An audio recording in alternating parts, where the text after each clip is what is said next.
The 1994 small 25 centimo is a rare coin due to limited circulation. In it is a collectible item for numismatists or coin enthusiasts. This 1994 small 25 centimo hold sentimental or historical value for those interested in Philippine currency.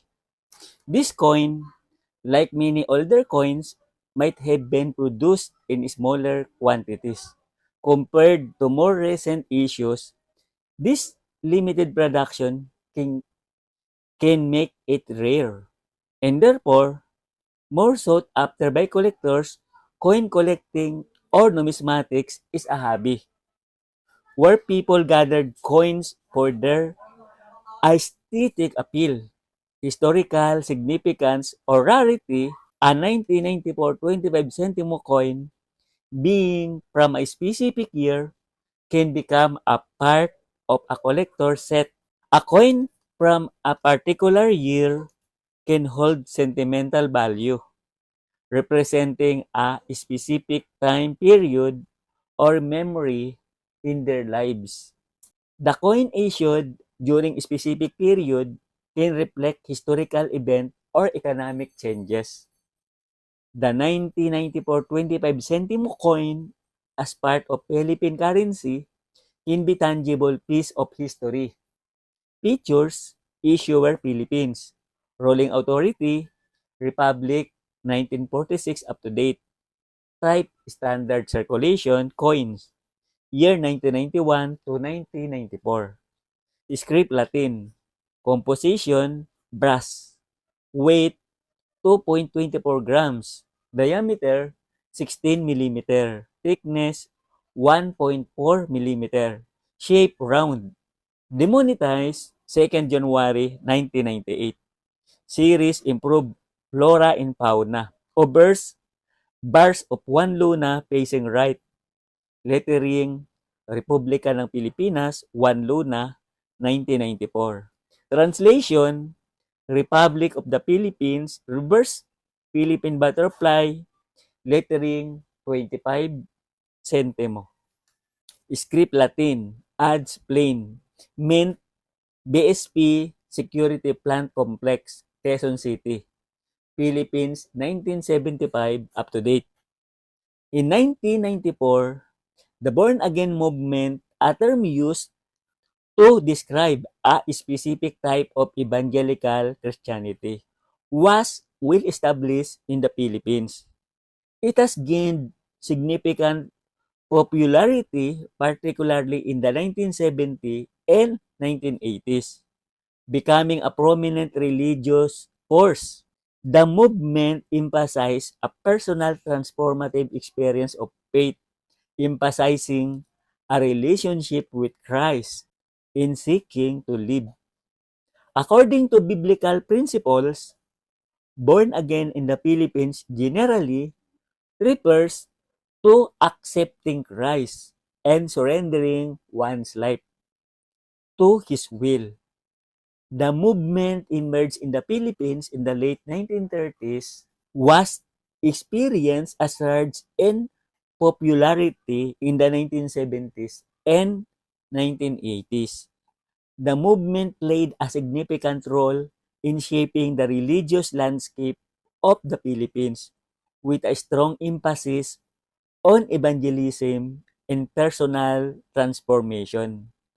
The Born Again movement encompasses various evangelical denominations, each with its own specific beliefs and practices. The Born Again movement is one of the many Christian denominations present in the Philippines. Born Again Christianity has influenced Filipino culture and society, particularly in areas like music, art, and social activism. In 1994, Psalm 94 was a popular Bible verse, specifically verses 1 to 3, were frequently referenced. These verses, which speak of God's vengeance against the wicked in His judgment on the proud, were particularly impactful in that year. Psalm 94 expresses a strong desire for justice in a call for God to punish those who are unjustly harming others, particularly the vulnerable.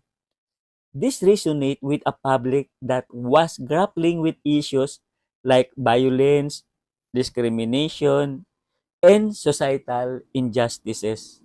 While acknowledging the struggles and suffering caused by injustice, the psalm also offers hope and strength in the face of adversity. It reminds believers that God is ultimately in control and that justice will eventually prevail. The psalm's themes of injustice and the need for justice aligned with many of the social and political events of 1994. For example, the Rodney King verdict and subsequent riot in Los Angeles highlighted the need for justice and fairness, making the Psalm's message of divine judgment all more relevant. While Psalm 94 was particularly popular in 1994. It's important to note that other verses were also frequently referenced depending on the specific context and culture.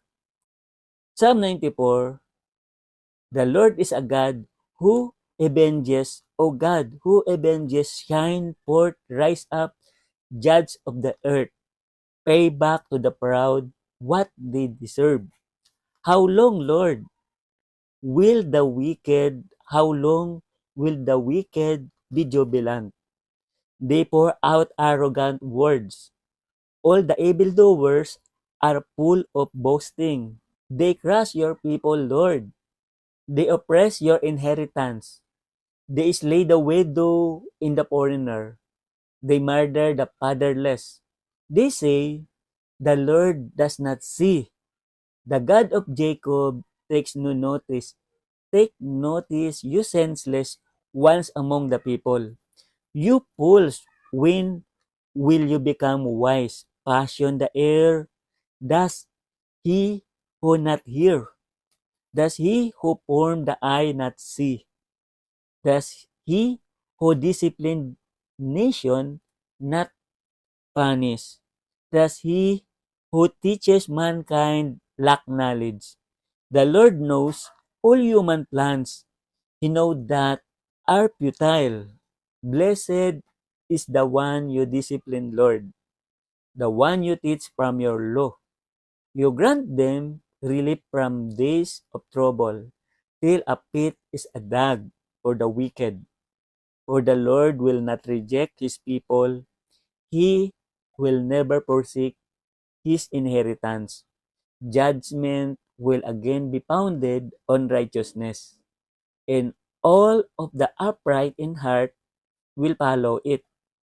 Who will rise up for me against the wicked? Who will take a stand for me against evildoers? Unless the Lord has given me help, I would soon have dwelt in the silence of death. When I said, my foot is sleeping, your unfailing love, Lord, supported me. When anxiety was great within me, your consolation brought me joy. Can a corrupt throne be allied with you, a throne that brings on misery by its decrease? The wicked band together against the righteous, condemn the innocent to death, but the Lord has become my fortress. God the rock in whom I take refuge. He will repay them for their sins and destroy them for their wickedness. The Lord our God will destroy them. Psalm 94 primarily teaches that while wickedness may appear to thrive, God's justice in vengeance will eventually prevail. It emphasizes that God is the ultimate judge and avenger, and He will ultimately right wrongs and reward the righteous even when it seems delayed. God's justice is supreme. The psalm contrasts the prosperity of the wicked with the suffering of the righteous, reminding the reader that God's justice is not always immediate, but will eventually be served. God says in yours, it challenges the wicked who believes God is unaware of their action, emphasizing God's omniscience in the inevitability of his judgment, the bulb of God's discipline. The psalm acknowledges that God may discipline those he loves, but it also points out the blessing of learning from his law and finding rest in his guidance. The psalm offers comfort and hope to the oppressed, assuring them that God will not forsake them and will provide refuge and protection. So, trust in God's timing. The psalm encourages patience and trust in God's plan, even when it seems difficult to understand why the wicked prosper or why suffering persists. It reassures that God will ultimately execute vengeance on the wicked and reward the righteous, ensuring that justice will prevail. Let us pray. Heavenly Father, I come to you today humbly, seeking your protection for me, my family, and all of those close to me. Keep us safe while we're awake, and watch over us as we sleep, assured of your love. I pray for the courage to live boldly, unafraid of challenges or dangers may face. Strengthen me, O God, to follow your call to love and serve more fully than many will understand. Come, Holy Spirit, be my guide, open my eyes, and move my heart to follow the path the Father calls me towards. Protect me from evil and temptation. Strengthen me that my heart may remain pure. My Lord Jesus, through your sacrifice, death, and resurrection, you defeated death and secured for us the promise of eternal life. I ask you today to help me remember that as I encounter any struggles, dangers, or challenges this day here on earth, give me courage, knowing death will never win. Give me comfort, remembering your love for me, knowing you give everything for me. Be with me now and always. Amen.